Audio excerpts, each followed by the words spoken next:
Kakaibang resulta ba ang hanap mo? Bakit hindi mo subukan to? Coke at toothpaste pinagsama ko.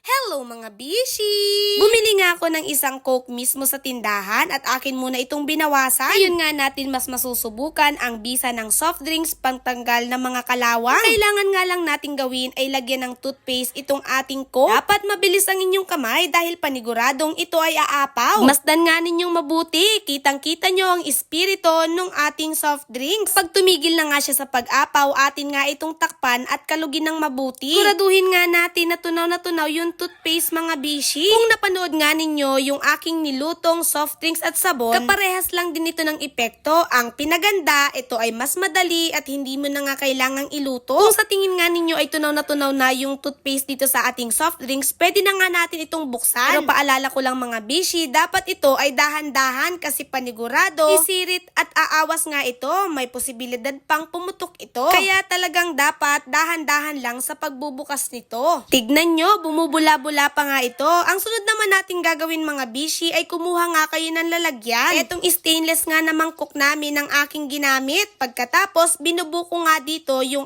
aking soft drinks na may halong toothpaste. Kapag ubos na, kumuha naman tayo ngayon ng kutsara at dishwashing liquid. Huwag nyo na nga din kakalimutan ng ating baking soda dahil ito talaga ay subok na pantanggal ng mga mantsa. Lagi nga din itong ginagamit na panglinis sa ating mga kusina. Maglagay na nga tayo ng 3 kutsara ng dishwashing liquid. Halu-haluin nyo nga lang ito ng mabuti. Pagkatapos, isunod na nga ninyo ang paglalagay ng baking soda. 1 o 2 kutsara ay pwede na. Bahala na kayo mga bishi. Pero ang ginawa ko kasi ay 2 kutsara. Para mas maging madami, pwede kayo maglagay ng 1 basong tubig. Pero sa akin kasi mga bishi, hindi na ako naglagay. Diniretso ko na ng halo ito. Para sa akin kasi, mas okay kapag purong soft drinks lang ito. Kumuha na nga din ako ng walang laman na sprayer ng pabango. Pagkatapos, isinalin ko na nga dito yung ginawa ko. Liit nga lang yung aking lalagyan, kaya naman yung sumobra ay isinalin ko pabalik doon sa bote ng aking soft drinks. Tinanggalan ko nga din ito ng label at itinabi doon sa lugar na hindi maaabot ng mga bata kasi baka aksidenteng mainom. Delikado. Pag okay na, kinuha ko nga itong aming takuri na talaga namang sobrang makalawang. Hindi nga siya mauling, makalawang siya. Kitang-kita nyo naman, 'di ba? Pag takuri kasi kalimitan umaapaw, kaya naman mayroon siyang mga mapa-mapa tapos parang natututong ba. At ang ilalim nga niya ay grabe, sobrang itim na. Mayroon nga kayong kaldero, kawali na mga makakalawang, pwedeng-pwede nyo nga itong subukan. Kataon kasi na dito sa aming bahay, itong takuri na lang ang hindi ko nalilinisan. Kaya naman para atin talagang masubukan ang bisa ng soft drink sa panglinis ng mga kalawang, eto na nga,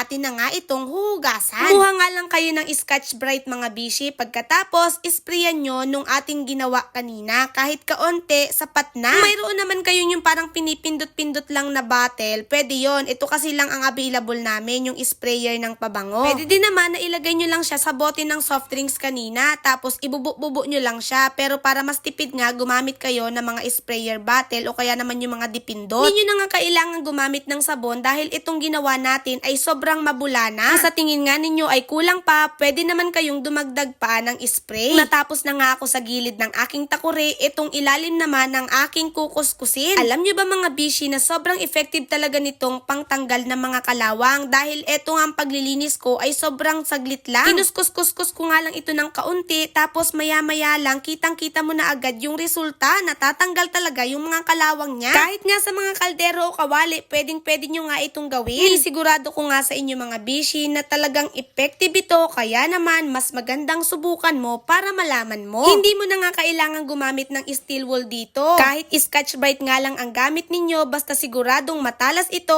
ay nako, 100% sure tanggal talaga ang kalawang ng mga kaldero, kawali, kahit pa kaserola ninyo. Kung matapos na nga ako, agad-agad ay binanlawan ko ito. Tignan nyo naman mga bishi, napakakintab na ng aming takuri. Hindi nga lang kalawang ang natanggal nito, naibalik din niya ang dating kintab nung ito ay bagong-bago. Gaganahan ka talagang linisin ang ng mga kaldero at kasirola ninyo kapag ito nga ang ginamit mo. O eto, tignan nyo, napakabongga, diba? Pwede kang manalamin dito sa takuri namin. Kaya naman, wag ka nang magpatumpik-tumpik pa. Kumuha ka na nga ng soft drinks at toothpaste at iyong ipagsama para naman maging bago ulit ang mga kaldero at kasirola ninyo. Kung nagustuhan mo nga itong aking video, paki-like and share naman ito. Wag mo na din kalimutan na i-follow ako. O, paano ba mga bishi? Hanggang dito na lang muna. Maraming salamat sa inyong patuloy na panonood. Patuloy po sana tayong pagpalain ng ating poong may kapal. Paalam!